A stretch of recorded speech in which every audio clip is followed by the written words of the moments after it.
Good morning. Pat Bryson here with Hope from the Heartland. Hope it's a beautiful day where you are. It's raining a lot outside, so I'm indoors once again.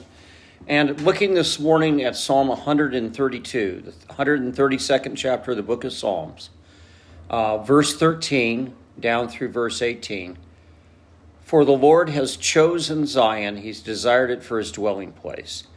Are you aware that you're the object of God's desire and his choosing? That's throughout Scripture. We're called in the New Testament his elect.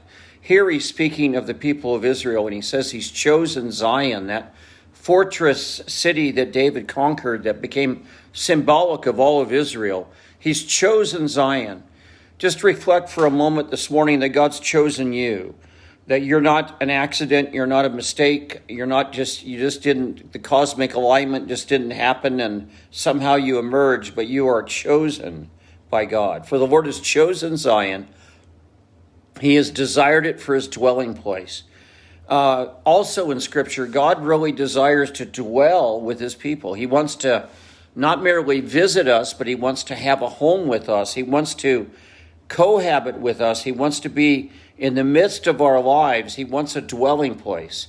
And he said, this is my resting place forever. There I will dwell, for I have desired it. So God not only desires to be with us and to dwell with us, but God desires to be involved in every area of my life. He said, he's committed forever. This is my dwelling place forever. I will dwell there, for I've desired it. In verse 15, I will abundantly bless her provisions. I will satisfy her poor with bread. You know, as we deal with social problems in the earth, God's always concerned about the poor. He said they will always be with you, but that doesn't mean we should always neglect them. Good morning. They'll always be with us, but that doesn't mean we should always neglect them. God's heart is for the poor. And here he speaks about abundant provision for his people, but also care for those who are unable to care for themselves. I think that compassion is the hallmark of God's heart, because it says in Scripture that Jesus was moved with compassion as he saw the multitudes being like sheep without a shepherd. So compassion for those who aren't able to care for themselves is a real marking point of the reality and the truth of our faith.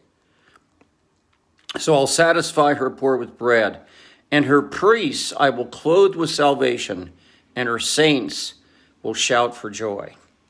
So priests here really speaks of those people set apart in Israel to intercede. The high priest had a breastplate, and there was a symbolic stone of each tribe of Israel. And he went into the presence of God to intercede for them, to offer up prayers, to offer up sacrifice on behalf of God's people.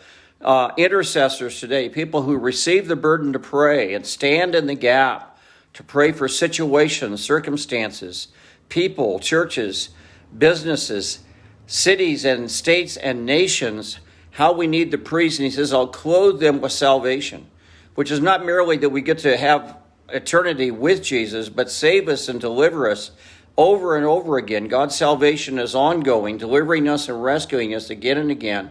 He said that's especially true for those who intercede. And her saints, her set-apart ones, that's us. We're the saints. It's not merely St. Teresa. It's not merely St. Patrick, but it's Saint Harry.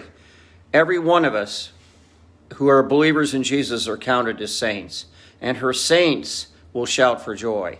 There should be so much joy in us that we're uncontained. Scripture says that God will be unrestrained in his mercy to us. I think we should be unrestrained in our joy and thanksgiving back to him. So just a couple thoughts this morning. As you're headed into this Monday and a new week and a new year, I just want to speak blessing over you right now. Father, thank you for my friends.